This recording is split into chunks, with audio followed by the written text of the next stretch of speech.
Hello, my name is Thacher Schreiber. I'm one of the artistic directors and oboist with Fivemind Reads.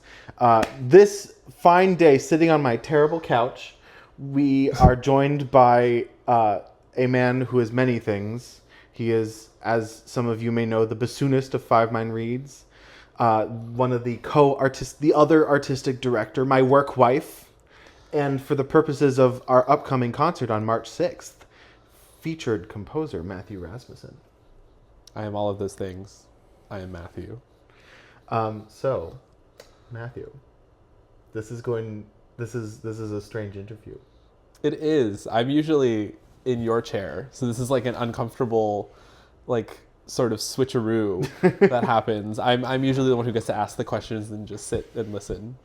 Yeah, and now it's my turn. So you've written us a piece. Yeah. So it's Paganini variations.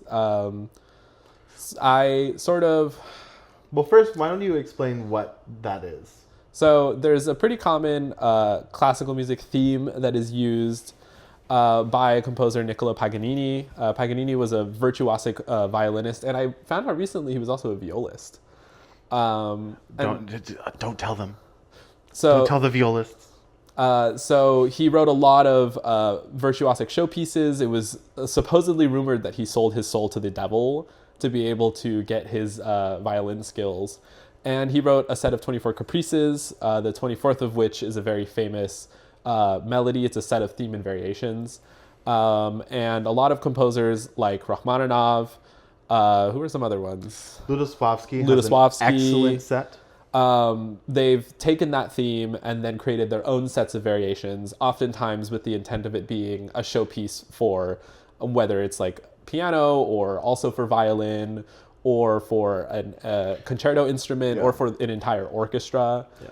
And so I intended to create a Paganini variations that is a showpiece for the reed quintet, because I was like, we don't have enough hard music. No, of course not. Why don't we play something that's really, really hard? There's something exhilarating about showing up to a concert and just seeing people like shred on their instruments. And I think we're at this stage in our group's development with the five of us individually on our own instruments, as well as an organism, as a larger ensemble, where we can really pull off pieces that are like, okay, here's like a showpiece. We're gonna knock the pants off of the audience. Our grand fantasy. Yes. Yeah. To knock people's pants off. So I just, there's like a rabbit hole. There's a whole Wikipedia page on different pieces inspired by this theme by Paganini. And I just went through all of them and I listened to like 15 of them. I kept going back to, the super famous ones like the Rachmaninoff or the Ludoslawski. There's another one by Nathan Milstein. I think I listened to that one. The one that Hilary Hans recorded. What's the one for band? There's one for band. Oh, but God. Is it like James Barnes Chance or something? It's not John Barnes Chance. John Barnes Chance. But you're in the right. Yeah, like that era of like American band composer. That one was also that was a very compelling piece. But so in the vein of like drawing inspiration from these past works, a lot of my music, I make my music mostly as a performer now, but I compose here and there, as Thacher knows. And a lot of my music, I like to. It's a little. I mean, I think most composers can agree. There you can tell who's kind of been on the Spotify playlist as certain pieces have been written, and I'm no stranger to that concept. And so I kind of leaned into that with incorporating different musical motifs or compositional techniques from some of my favorite composers. I thought about counting all of them and then, telling the audience like, oh, there's like 24 references or whatever it was. But I think, frankly, there's probably some that even I don't know. But a couple of my favorite composers are like Hinastera, of course, Stravinsky, Brahms. So, and then Thacher's laughing because he knows the exact moments in the piece that reference those composers. But I think it as much as being a showpiece for the reed quintet, I also sort of intended it to be, or rather, as well as a technical showpiece for the reed quintet, I wanted it as well to be like a stylistic or historical showpiece, because so many of our works that we perform were either written in the last 40 years, because that's how old the reed quintet is, or they're arrangements of pieces. And so this is sort of like the closest that we can get to like a happy medium of like emulating as what if Brahms, wrote a piece for this ensemble, or what if Stravinsky wrote a piece for this ensemble. So like I think that was sort of like the closest that we can get to really having works by these composers for this instrumentation. So it's fun. I like having those sort of directions for pieces. It's really hard, and it was exciting to write, not so exciting to practice. Hopefully it'll be exciting to perform. I will say there are some tempo markings in this piece that are a little aspirational. No, it's okay. I believe in us. Okay. Do you have like a favorite moment in the piece? Let me think. So, I mean, it's a theme in variations. So let me run through each of the variations. I guess there's not so much a single favorite. There's a few. I think the lyrical variation in the middle turned out really well. There's the second to last variation incorporates a lot of extended techniques that we generally have to play. So Thacher gets to play a bunch of beating multiphonics.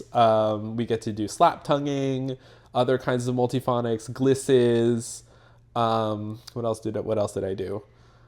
Harmonics. Harmonics. Yeah, timbre, bisbigliandi. All manner of fun and flirty effects. Yeah, so it's fun because it's like we're taking this concept of like here's a theme that like even if you're not familiar with it from this explanation, as soon as you hear the melody, you're like, I've heard that, and I've heard that used in film, or I've heard that varied in some other concert work. And so it's a new way of sort of bringing that into and like making it our own. And of course, because I had to, it ends with a fugue.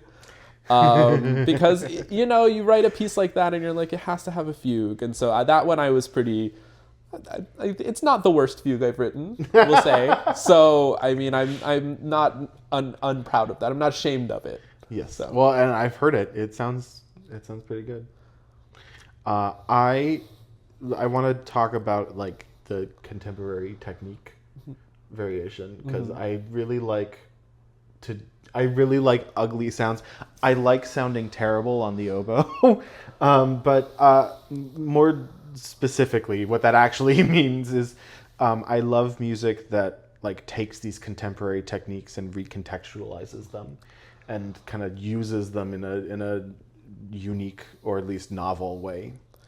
And I think that's something that you've done. This isn't a question. I'm just praising Matthew for his work. Well, thank you. I appreciate it. But yeah, I think I'm glad that you brought that up, because a lot of the time we as composers ourselves and as people who play weird instruments that often get roped into contemporary music. I say roped into as if it's a bad thing. I love contemporary music.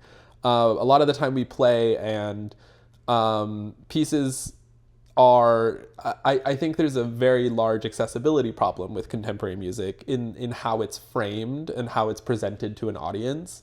And it makes it so that these compositional techniques, you sort of like, sometimes I feel even myself, but I certainly see from colleagues or from audience members, they hear a weird extended technique and they sort of roll their eyes or they laugh because it's not contextualized properly or it's not presented properly to the audience. And it was one of those things where I'm like, these are weird sounds that our instruments can make, but how can we use them, and how can we present them in a way where it creates like excitement and it creates like you said, like a sort of novel sound world, as opposed to just being like, a lot of the times you hear it and you're like, that's a bunch of noise, which all music is. But I think it's organized noise, right? And it's noise that's presented in a way to elicit a certain experience and a certain set of emotions. And so I just tried to be like, how can I make these funky sounds still sound like the theme, you know?